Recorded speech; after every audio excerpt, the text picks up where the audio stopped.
물론 여긴 국민 라디오.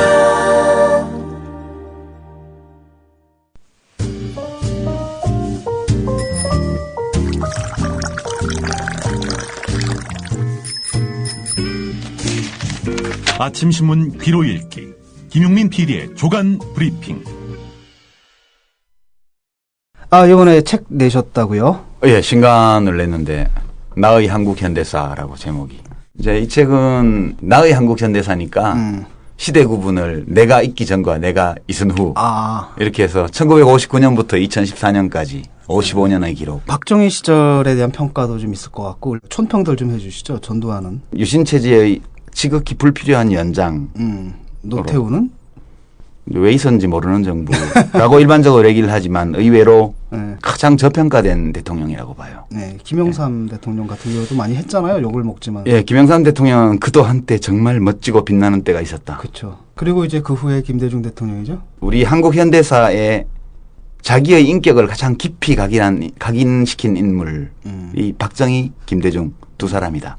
사실 오늘의 대한민국은 리더를 기준으로 본다면 이 두 분이 만든 나라라고 해도 좋을 정도 아니겠냐 그렇게 봤죠. 이명박 대통령은? 언급할 가치가 별로 없더라고요. 4대강 말고는. 네. 예. 뭐 노무현 대통령에 대한 평가는 생략하겠습니다. 별로 너무 객관적일 것 같지 않아가지고. 예, 아무래도 그렇죠. 나의 한국 현대사 1959년부터 2014년 55년의 기록. 도서출판 돌베개에서 펴냈습니다.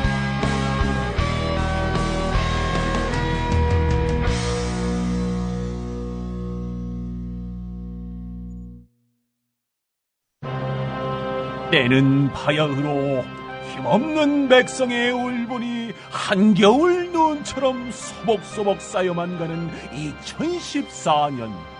신여성스러운 그 이름 마녀 톡톡. 아이고 여보 영감, 신선한 야채는 삶아서 맛 좋은 과일은 신선함 그대로 동결 건조한 해땡 주스래요. 마누라야, 그럼 영양소 파괴 없이 한 봉지에 담겼겠구만. 한 봉지를 얼른 물에 타주시오. 읽고 있는 견사도 해땡 주스 마녀 톡톡 한잔하고 싶구나. 여름 푸드 스토리의 마녀 톡톡. 지금 바로 검색창에 마녀 톡톡을 검색하시라.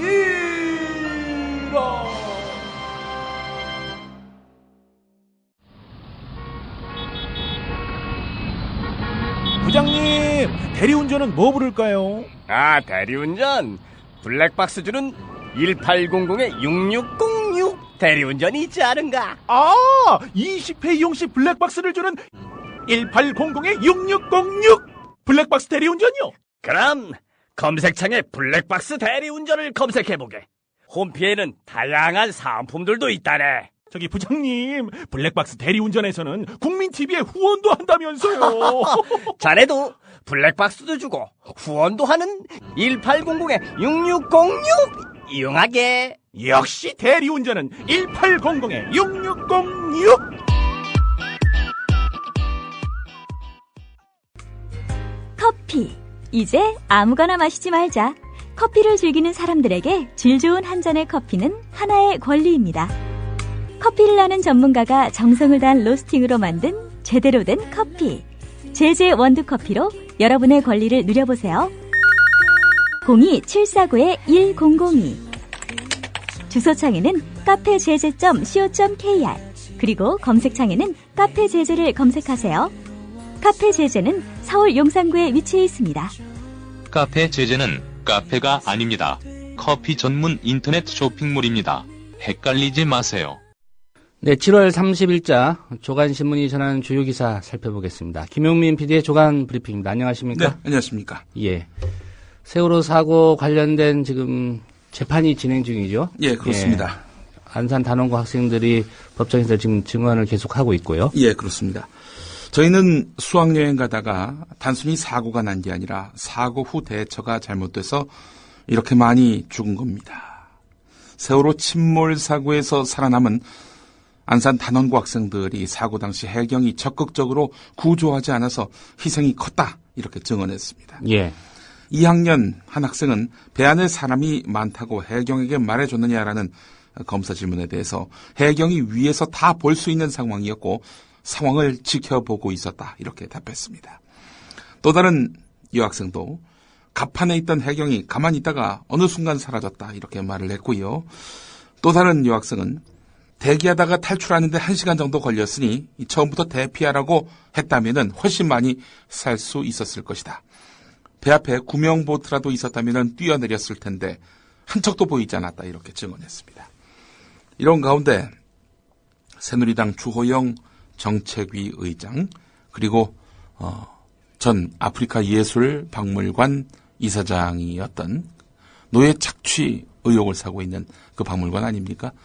거기 전직 이사장이었던 홍문종 새누리당 의원도 세월호 참사를 교통사고에 빗댔었죠. 그래서 물의를 빚었는데 이에 대해서 단원고 학생들은 저희는 수학여행 가다가 사고가 난 것이 아니라 사고 후 대처가 잘못돼서 이렇게 사고가 난 건데 단순 교통사고라고 표현돼서는 안 된다고 생각한다 이렇게 말했습니다. 마지막으로 방에서 나올 때 제 침대 건너편에 있던 친구와 눈이 마주쳤는데 그 친구는 못 나왔습니다. 나중에 그 친구가 바닷물에 잠기는 모습이 떠올라. 이 말을 하면서 사실 교통사고라는 표현에 상처를 입었다라는 그런 이야기를 한 것입니다. 오늘 경향신문과 한겨레가 상세하게 이 내용을 전하고 있습니다. 예. 이 주호영 의원이 이 기사를 좀 봐야 될 것 같습니다. 네. 예. 우린 수학여행 가다가 단순히 사고 난 게 아니라 네. 사고 후 대처가 잘못돼 이렇게 많이 죽은 겁니다. 네. 이거 진상 조사해달라는 거거든요. 그렇습니다. 이 책임을 물어달라는 얘기 아닙니까? 맞습니다. 예. 사실 교통사고라고 이야기하는 것은 모든 세월호 참사의 책임을 유병헌한테 뒤집어 씌우는 것과 같은 논리적 맥락이라 하겠습니다. 그러니까 재수 없어서 사고 난 건데 이거 왜 국가에다가 책임을 묻느냐? 왜 터무니없는 배상을 요구하느냐? 이런 논리 아닙니까? 예. 정부와 여당, 세월호 참사에 대해서 어떤 인식을 갖고 있는지가 이 교통사고라는 인식에서 명징하게 드러난다 하겠습니다. 예. 이런 분들 나중에 우리가 우주왕복선 쏴서 사고 나면 교통사고라고 그것도 얘기할 사람들입니다. 예. 글쎄 말입니다. 오랜만에 이분 이름을 또 거론해 봅니다. 조선일보 부국장 겸 사회부장 김창균 부국장 말입니다. 그분이 누군지 혹시 잊으셨을까 싶어서 제가 또 좀 소개를 하겠습니다.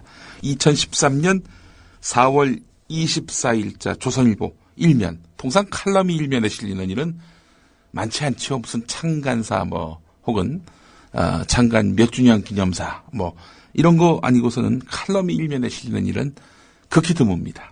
자, 그런데 김창균 부국장의 칼럼이 일면에 실렸습니다. 조선일보가 굉장히 중요하게 여기는 칼럼이라는 뜻 아니겠습니까? 4월 24일자 일면에 뭐가 실렸느냐?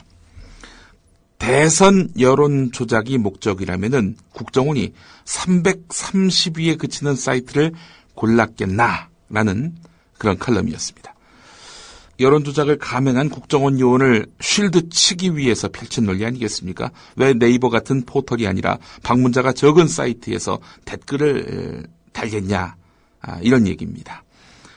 근데 네이버 다음 같은 경우에는 댓글 달다가 그 회원이 탈퇴를 하면은 썼던 글까지 싹 지워지거든요. 확인이 못된 거지 포털에는 글을 안 썼다 이렇게 단언할 수가 없는 겁니다. 김창균 부국장은 거기서부터 논리적 오류를 범하고 있었던 건데요. 국정원 심리전단 수십 명의 요원이 고작 330위에 그친 오늘의 유머 사이트에서 댓글로 대선 여론 공작을 벌였다면은 나머지 요원들은 도대체 어디서 여론 공작을 했는지 궁금해해야 하는 것이 정상 아니겠습니까? 또 332 사이트까지 챙겼다는 거 보면은 그 이상의 사이트도 깨알같이 챙겼다는 그런 의문이 들지 않습니까? 이런 언급이 없습니다. 오로지 김창균 부국장은 오늘의 유머 여기에만 댓글 달았다고 규정하고 있는 겁니다. 무슨 이런 그 논리가 신문사 칼럼에 실릴 수 있습니까? 그게 또 일면에 실릴 수 있겠습니까? 고재열 시사인 기자는 그래서 이런 말을 했었죠. 김창균 부국장의 논리대로라면은 국정원의 민간인 사찰은 취재 가치가 없는 것이다. 국정원이 왜 유명인이 아닌 일반인을 사찰하겠는가. 이렇게 한마디 쓰면은 민간인 사찰도 아무 문제가 안 된다는 겁니다. 그런 김창균 부국장. 또 작년 9월 18일자에서는 최동욱 전 검찰총장 혼외자식 보도와 관련해서 우리는 고공전, 즉 높은 사람들끼리 정보 거래를 하지 않았다. 모든 취재 기자들이 보병전을 통해서 낸 정보다. 이렇게 밝혔는데 나중에 알고 보니까 이 보병들, 그러니까 일선 취재 기자들은 우리 선배들이 너무 많이 도와주셔가지고 그렇게 해서 그 기사가 나왔다. 고공전덕이다. 이렇게 말했거든요. 그게 조선일보 사보에 나왔던 얘기죠? 그렇습니다. 예. 본지와 사보가 따로 노는 이게 참 전대미문의 일이 벌어졌던 겁니다. 또 그리고 이 국정원이 유우성 씨에 대해서 간첩 증거 조작할 때 그때 이제 출입 이렇게 돼 있는 유우성 씨의 출입 경기록 이건 문제가 있다. 출입 이게 더 그럴듯해 보이지 않느냐 이런 칼럼을 또 썼다가 빈축을 사기도 했습니다. 이런 김창균 부국장 오늘 무슨 칼럼을 썼느냐. 6월 17일 밤 조선일보 사회부 데스크들끼리 이야기를 나눴다. 그래서 세월호 100일 특집 주제를 잡았는데 조선일보 사회부 기자들이 엄마 100명을 접촉해서 세월호 이후에 대해서 20가지씩 질문을 던졌는데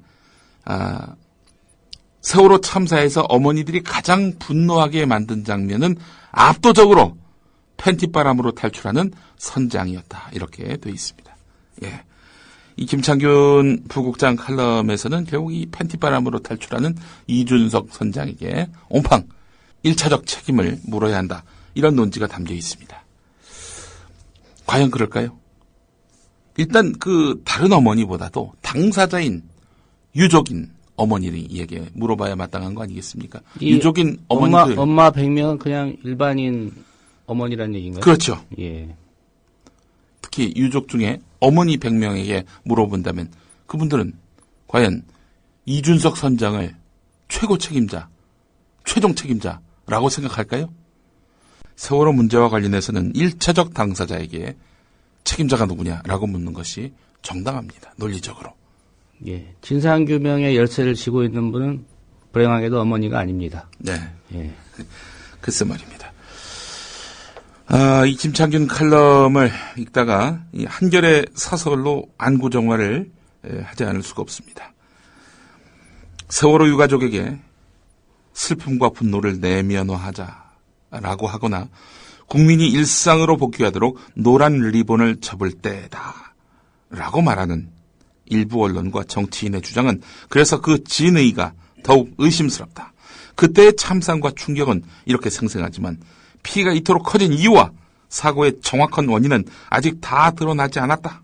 애도는 진상이 규명됐을 때나 온전히 끝낼 수 있다. 그 이전에 슬픔을 접고 일상으로 돌아가자는 것은 이제 그만 입 다물고 가만히 있으라는 강요일 뿐이다. 세월호처럼 대한민국도 가라앉도록 하겠다는 건가. 그런 의미에서 보면은 오늘 730 재보선이 상당히 중요한 분수령이 될 것 같습니다. 730에서 여당이 이겨보세요. 육사지방선거만 하더라도 환골탈퇴하겠다. 혁신하겠다. 쇄신하겠다. 일단 새누리당 아닙니까? 지방선거 이후 지금 세월호 유족들에게 어떻게 대하고 있습니까? 이거 교통사고인데 너무 무리한 그 요구하는 거 아니에요? 더러는 정신 나간 인사들의 입에서는 시체 장사한다. 이런 식의 망발이 서슴없이 나오고 있는 형국 아니겠습니까? 진상규명이 유족들의 유일한 요구라는 점. 이 점을 그들은 애써 부인하면서 에이 보상배상 바라면서 이렇게 오도하고 있는 이자들과 한편인 언론, 인사들이 슬픔의 내면화, 온윤하고 자빠지고 있는 형국입니다. 오늘 한국일보에 실린 경희대 법학전문대학원 정태호 교수의 칼럼도 그래서 소개를 하겠습니다. 유족의 요구대로 세월호 특별법 통과돼야 한다. 이런 내용입니다. 유족들의 요구는 명료하다. 과거 특검제의 전철을 피할 수 있는 진상규명기구를 가동하자는 것이다. 과거 특검제가 무엇이 문제였느냐? 권력의 벽을 넘지 못했다는 거 아니겠습니까? 정권을 비롯한 사건 관련자에 대해서 독립성을 견지할 수 있는 특별검사가 임명될 수 있도록 담보하는 장치를 확보하지 못했다는 거지요. 특검을 결국 누가 임명합니까? 대통령이 임명한단 말이죠. 권력의 직간접적인 영향을 받는 현직 검사나 경찰, 기타 공무원이 특검에 파견돼서 수사관 등으로 활동하게 한 점, 이 점도 문제가 됐고요. 또 수사기간이 지나치게 짧았다는 거지요. 이런 요인 때문에 특검 해봐야 소용없다. 이런 특검 무용론이 나올 만큼 특검의 수사 결과는 국민의 신뢰를 얻지 못했다는 겁니다. 그래서 유족들은 이런 특검 실패 원인에 대한 분석을 기초로 해서 국가기구인 진상조사위원회에 수사권과 기소권을 부여하고 위원장과 상임위원 3명을 포함한 총 16명의 위원 중 위원장과 상임위원 1사람 그리고 위원 6명에 대해서는 유족 추천권을 인정해달라. 그리고 진상조사위원회의 기본 활동 기간을 2년 정도 부여해달라. 위원회의 진상규명 활동을 행정적으로 원활하게 뒷받침하기 위해서 그 위원장의 위원회 사무처장 임명권 또 사무처의 조사관 3분의 1 이상을 공채로 채용할 것 등을 요구하고 있습니다. 이렇게 구성될 진상규명기구 조차도 한계에 봉착할 수 있겠죠. 그러나 여러 차례 실시됐던 특검제와 본질적으로 다르지 않을 수도 있겠죠. 그러나 막강한 권력이 곳곳에 펼쳐놓은 장애물을 돌파하기 위한 최소한의 기본 장치를 두고 있다는 점, 이런 점으로 봤을 때 이런 유족들의 요구에 대해서 정부가 귀담아 들어야 하고 이를 수용해야 한다는 것입니다. 이런 유족의 요구, 이 요구가 수렴돼야 할 텐데 아마 730 재보선에서 여당이 이긴다면은 이런 요구 또 무시하겠죠. 유족들을 2번 죽이는 일, 이런 일들이 없어야 될 텐데 하는 그런 생각입니다. 계속해서 730 재보선 이야기로 넘어가도록 하겠습니다. 7시가 지났고 이제 1시간이 다 돼가고 있는데요. 7시 현재 투표율이 1.4%로 집계됐습니다. 전국 15개 선거구에서 실시되고 있는 730 재보궐선거 평균 투표율이 그렇습니다. 지난해 10월 재보선 때는 어땠느냐? 똑같습니다. 1.4% 같습니다. 다만 사전투표제가 시행된다는 점에서 봤을 때는 과거보다는 좀 높지 않겠나 하는 그런 추정은 할 수 있을 것 같습니다. 선거구별로 보게 되면은 전남 순천 곡성이 2.6%로 가장 높았고 서울 동작을이 2%로 뒤를 이었습니다. 오늘 결과가 주목되고요. 저녁 7시 반부터 국민TV, 국민라디오는 730 재보선 개표 방송을 무슨 파티였죠? 선거 파티요? 예, 선거 파티와 함께 공동으로 진행하게 됩니다. 오늘 동아일보가 11명의 여론조사 전문가에게 730 재보선 당선 유력 후보를 꼽아달라 이렇게 요청한 내용이 실렸는데요. 소개를 해드리겠습니다. 서울 동작을 여론조사 전문가 가운데 6명은 나경원이 이길 것이다. 2명은 노회찬이 이길 것이다. 3명은 예측 불허다. 이렇게 말했다고 합니다. 경기도 수원을 권선구 지역이죠. 예. 새누리당 정미경 후보가 이길 것이다. 9명. 새정치연합 백혜련 후보가 이길 것이다. 0명. 예측 불허다. 2명. 이렇게 되어 있습니다. 경기 수원병입니다. 8달구. 새누리당 김용남이 이길 것이다. 1명. 새정치 손학규가 될 것이다. 4. 예측 불허다. 6. 수원정입니다. 영통이죠. 새누리당 임태희가 이길 것이다. 1. 새정치 박광훈이 될 것이다. 5. 예측 불허 5. 이렇게 되어 있습니다. 경기 평택을입니다. 새누리당 유이동이 이길 것이다. 2. 새정치 정장선이 될 것이다. 5. 예측 불허 4. 경기도 김포입니다. 새누리당 홍철호가 될 것이다. 10. 새정치 김두관이 될 것이다. 0. 예측 불허 1. 대전 대덕과 충북 충주는 같습니다. 새누리가 이길 것이다. 11. 새정치가 이길 것이다. 0. 예측 불허 0. 예. 충남 사산태안 새누리당 김재식 10, 새정치 조한기 1, 예측불허 0 이렇게 되어 있습니다. 부산 해운대 기장갑과 울산 남구 을도 똑같습니다. 새누리 이길 것이다 11, 새정치가 이길 것이다 0, 예측불허다 0 이렇게 되어 있습니다. 광주 광산을은 또 전남 나주 화수는 그리고 전남 담양 한평 영광 장성은 여기도 똑같습니다. 새정치가 이길 것이다 11, 새누리가 이길 것이다 0, 예측불허가 0 이렇게 되어 있고요. 전남 순천 곡성 같은 경우 새누리 이정현이 이길 것이다 1, 새정치 서가번이 이길 것이다 7, 예측불허 셋 이렇게 나와 있습니다. 예. 통계를 내보니까 예. 새누리당 후보가 당선 유력하다. 네. 이게 좀 숫자가 거의 확정적으로 많은 데가 8곳. 8곳. 예, 새정치민주연합이 7곳입니다. 예. 그러니까 8대7 스코어고요. 네.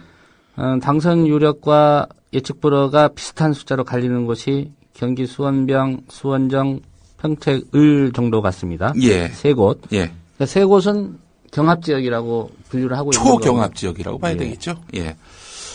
여기서 누가 더 많이 가져가느냐 여기에 따라서 또 승부가 갈릴 것 같습니다. 조선일보는 8대7, 7대8 이렇게 나오면은 뭐 여야 모두 무승부가 되는 그런 상황이 될 것이다라는 관측을 내놓았습니다.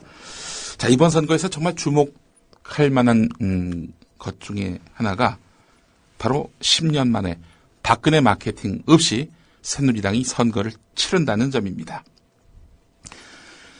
당 지도부는 빨간 카우보이 모자를 쓰고 반바지를 입는 등 파격적인 장면을 연출하면서도 박근혜 대통령을 팔지 않았습니다. 심지어 후보들의 유세 차량에서 박근혜 대통령 사진을 찾아보기도 힘들다는 겁니다. 6.4 지방선거 때 새누리당 지도부나 후보들이 박근혜의 마케팅에 몰두하던 것과는 전혀 다른 풍경이란 것입니다. 뭐 이유는 뻔하지요. 박근혜 대통령 지지율이 떨어지고 있기 때문입니다. 심지어는 부정적 평가가 50%까지 넘어선 현실이죠. 새누리당이 이걸 정확하게 포착하고 대응하고 있다는 겁니다. 2012년 총선에서 유권자들은 새누리당의 빨간 옷만 보고도 변화를 믿어줬는데요. 지금도 마찬가지라는 겁니다. 새누리당의 변화 이벤트가 계속 성공을 거두고 있습니다. 하나도 지켜지는 바 없는데도 말이죠. 반면 야당은 세월호 심판론, 지방선거 때부터 계속 써먹고 있는데 지방선거에서 이미 소진된 쟁점이다. 이렇게 판단하고 있습니다. 경제 살리기와 세월호 심판론이만 붙으면은 실상 경제 살리기가 유리한데 김영준 명지대 교수의 말이군요, 이게. 여당의 제스처는 놀라울 정도로 현란한데 야당은 너무나 미숙하다. 이런 지적입니다. 뭐 선거에 유리하다라고 판단되면은 자당의 실질적인 오너인 대통령의 이름, 간판도 떼어낼 수 있는 새누리당의 역동성, 이 점을 김영준 교수는 높이 평가하고 있는 겁니다. 박근혜 대통령 지난 10년 동안 선거의 여왕이었죠. 탄핵 역풍 속에서 치러진 2004년 총선 당시 손에 붕대를 감고 한나라당 의석 121석을 이렇게 차지했습니다. 거의 선방이라는 그 평가가 우세했는데요. 2006년 지방선거에서 얼굴에 칼을 맞고 압승을 이끌어냈고 2012년 총선을 앞두고 한나라당이 위기에 처하니까 비상대책위원장을 맡아서 당명을 바꾸고 색깔도 바꾸었고 그렇게 해서 예상을 깨고 152석을 차지했습니다. 대통령 당선 이후에도 계속된 이 신화, 6.4 지방선거에서 격전지였던 부산, 인천, 경기, 울산, 제주, 바로 박근혜 대통령의 사전 교통정리, 실질적인 선거 지원, 그것이 아니었다면은 과연 새누리당 승리가 가능했겠는가 하는 그런 의문을 던질 수 있는 것입니다. 선거의 여왕이 수렴청정을 한 셈인데요. 자, 사실 박근혜 대통령이 나섰기 때문에 이긴 것이다라고 볼 수밖에 없는 이유는요. 그가 적극적으로 나서지 않은 선거는 예외 없이 부진했다는 점입니다. 기억하시겠습니다만은 2010년 지방선거 또 2011년 서울시장 보궐선거 그 경우에는 박근혜 대통령이 적극적으로 나서지 않았습니다. 2011년 서울시장 보궐선거가 있을 당시 서울시장 외에 다른 지역에서 재보선이 있었거든요. 거긴 또 박근혜 대통령이 열심히 또 선거운동 다녔습니다. 거긴 다 이겼어요. 서울만 졌죠. 그런 점에서 봤을 때 이 선거에 강한 면모를 보이는 박 대통령이 빠지게 되는 선거. 중대한 어떤 시험대에 오른 것이다 이렇게 볼 수 있을 것 같습니다. 왜 이렇게 박근혜 대통령이 선거에 강한 면모를 보였느냐. 박정희 전 대통령의 딸이라는 특수한 신분, 대중적 인기와 카리스마, 민심을 꿰뚫어보는 해안과 진정성 등을 한겨레는 꼽고 있는데 말이죠. 예. 역사의 뒤안길로 사라질지 주목될 일입니다. 야당이 이겨야 사실 역사의 뒤안길로 사라지지 않겠습니까? 다음 소식으로 넘어가 보겠습니다. 서울대 이사회가 전 두산그룹 회장 박용현 씨를 선출했습니다. 박용현 씨가 서울대 이사장이 된 겁니다. 서울대를 기업처럼 수익 경쟁 중심으로 운영하리라는 그런 우려가 쏟아지고 있다는 겁니다. 2011년 12월 공립대에서 법인으로 전환할 때부터 제기되어 왔던 우려였거든요. 자, 그래서 실은 이 박용현 이사장 시대 서울대가 돈에 치중하는 것 아니냐는 그런 우려가 나오고 있는 겁니다. 왜 그러느냐? 서울대 병원장 때 수익에 치중했기 때문인데요. 의료 인력을 감축하는 등 이윤을 추구했고요. 예. 그런 의미에서 본다면은 국공립대까지 기업화하는 데 있어서 그가 혁혁한 역할을 할 것이다라는 평가가 나오고 있습니다. 중앙대 이사로 있을 때 예체능 정원 축소를 하는 등 이런 효율 또 능률 이런 것들에 관심을 두어왔던 그런 인물입니다. 교수 성과급제 이거 도입할 수 있는 거 아니냐라는 그런 우려도 제기되고 있습니다. 한겨레가 이면에서 짚었습니다. 예, 결국 서울대도 기업화되는 거 아니냐 이런 우려인 거죠. 서울대 공립대 아니냐 하시는 분들이 있을지 모르겠습니다만 법인이 됐습니다. 예, 법인화가 완료됐죠. 예, 그렇습니다. 그렇기 때문에 국립대는 아닙니다. 한마디로 얘기해서. 한국일보 구면을 보면 참 안타까운 소식이기도 한데요. 계부에게서 수년에 걸쳐서 성폭행을 당한 청소년이 신원이 드러나는 2차 피해가 우려된다면서 계부에 신상을 공개하지 말아달라고 요청한다면 법원은 어떤 판결을 내려야 할까? 1심과 2심 재판부가 전혀 다른 그런 결정을 내렸다고 합니다. 서울고등법원 형사 8부는 딸을 성폭행한 혐의로 기소된 35살 김모 씨에게 피해자의 의사를 고려해서 신상을 공개하지 않기로 결정한 1심 판결을 파기했습니다. 그리고 7년 동안의 신상정보 공개 고지를 주문했습니다. 아버지가 딸을 성폭행했다. 딸을 성폭행한 나쁜 사람이다. 이렇게 얘기하면은 딸의 신원도 드러나는 거 아니냐라는 것이 피해 당사자의 주장인데 예. 법원이 인정하지 않은 셈입니다. 트랜스젠더에게 군 생활을 하라니. 예. 오늘 한겨레 구면 제목입니다. 주변 사람들로부터 여자보다 더 여자 같다라는 말을 들은 사람이 있었습니다. 여성스러운 게 아니라 그냥 여자다. 이렇게 말하는 사람도 있었습니다. 사람들은 그가 자신의 성기를 가리켜서 액세서리, 쓸모없는 부속품이라고 말하던 것을 이렇게 기억했습니다. 이 사람은 어머니만 이해해 준다면 바로 성전환 수술을 하고 싶다고 했습니다. 과연 이 여성으로 살아왔던 이 여성이 남성들과 함께 내무반을 쓰면서 군 생활을 할 수 있을까? 9년 전 성주체성 장애 판정을 받고 병역이 면제된 비수술 트랜스젠더, 그러니까 성전환자인데 성기 제거 수술을 하지 않은 사람이 최근 서울지방병무청으로부터 병역 면제 취소 처분을 받았습니다. 외형적으로 여성화를 증명할 수 없기 때문에 너 그 성기가 있는데 왜 남성 아니냐? 넌 여성이라고 볼 수 없다. 그러면 병역 면제 그건 취소해야지. 군대 가야지. 이런 결정이 나왔다는 거예요. 서울지방병무청으로부터 이런 판정을 받았다는 건데 인권단체들은 이건 행복추구권을 침해하는 것이다라고 지적하고 나섰습니다. 마지막 소식입니다. 한겨레 일면 하단에 실린 기사인데요. 예. MBC 정영하 전 노조위원장 등 해직 언론인 6명, 어제 일산 드림센터로 출근했습니다. 이틀째인데요. 김재철 사장 퇴진을 요구하면서 벌인 파업으로 회사 밖으로 내몰렸죠. 800일 이상을 해직자로 살아왔습니다. 그런데 법원이 이분들 복직시켜라. 문제없다. 이렇게 판결을 내렸고요. MBC가 거기에 불복을 했죠. 그래서 이분들이 또 가처분 신청을 냈습니다. 아니, 일단 대법원 판결 나올 때까지, 확정 판결 나올 때까지는 일단 직원으로서의 지위를 인정하게 해달라.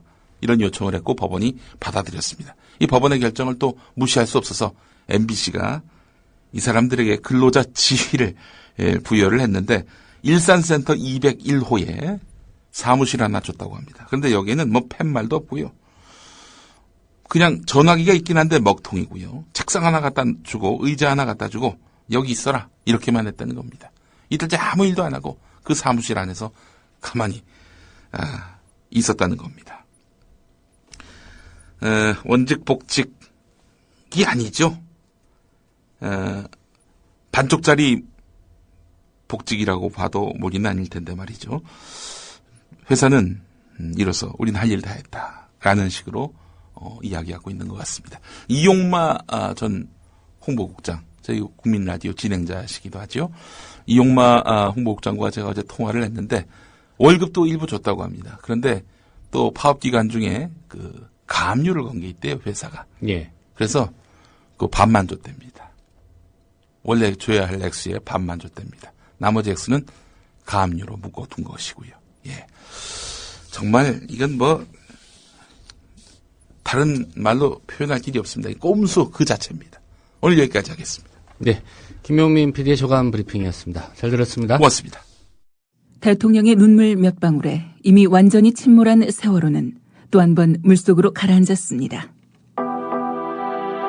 수학여행을 가던 길이었는데 정말 다행스럽습니다. 전원이 다 구조됐다는 소식, 이 소식 전해드립니다. 군 당국은 해군 함정들은 물론이고 육군과 공군까지 동원 가능한 모든 전력을 침몰 사고 현장에 급파했습니다. 그 담화 내용을 보면요, 예상을 뛰어넘은 일종의 국민들한테 좀 충격을 좀 준 것 같습니다. 그런 면에서 본다면 대통령의 이제 담화는 매우 성공적이었다, 저는 그렇게 보여지고요. 유병헌 씨의 도피를 돕다가 체포된 30대 여성 신모 씨의 모발과 순천 별장에서 가져온 체액이 묻은 휴지의 DNA 검사 결과가 언론이 사회의 공기라고요? 갈 길을 잃어 표류하면 흉기가 될 수 있습니다. 권력과 자본으로부터 완벽하게 독립한 협동조합 언론, 미디어 협동조합. 조합원이 돼 썩지 않도록 계속 커가도록 힘이 돼주십시오. 조합원 가입은 미디어 협동조합 국민TV 홈페이지에서 하실 수 있습니다.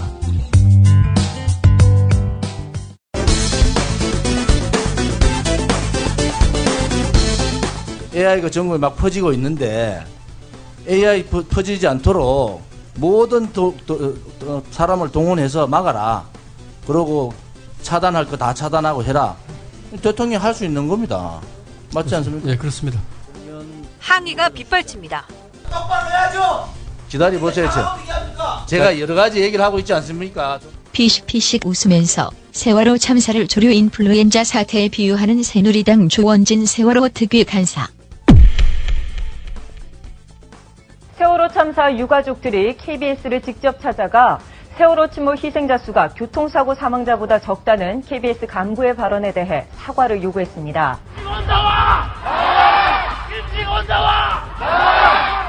논란이 커지자 KBS 김식원 보도국장은 일부 언론이 왜곡 보도했다고 해명하고 사임했습니다. 언론노조 KBS 본부가 전체 내용은 거두절미한 채 일방적으로 반론은 단 한마디도 싣지 않은 채 왜곡해 지난 3일 성명서를 낸 것입니다.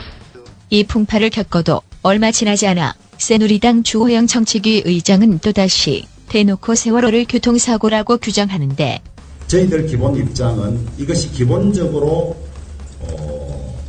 사고다. 교통사고다.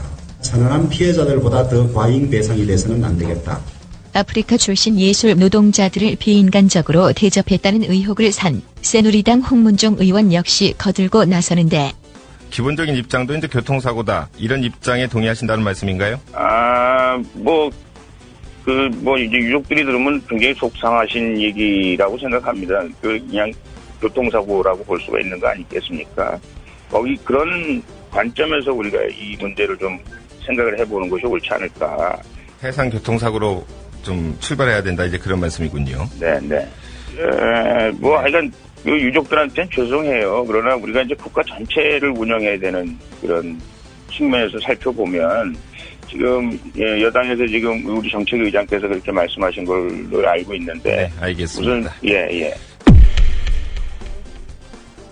시간을 거슬러 올라가 6.4 지방선거전으로 가보면 5월 15일 새누리당 중앙선대위 회의 이완구 원내대표 김무성 서청원 공동선대위원장 순 이 선거라는 말씀을 입에 올리기가 대단히 조용히 좀 해주세요. 대단히 좀 죄스러운 생각이 듭니다. 우선 선대위가 가장 낮은 자세로 국민에게 사과를 하고 뼈를 깎은 혁신으로 새롭게 시작을 하겠습니다. 국민 여러분께 용서를 구하는 자세로 열심히 하도록 하겠습니다. 우리는 깊은 반성 속에서 새로운 출발을 해야 된다고 생각합니다. 국민에게 용서를 구합니다. 죄송합니다. 열심히 하겠습니다.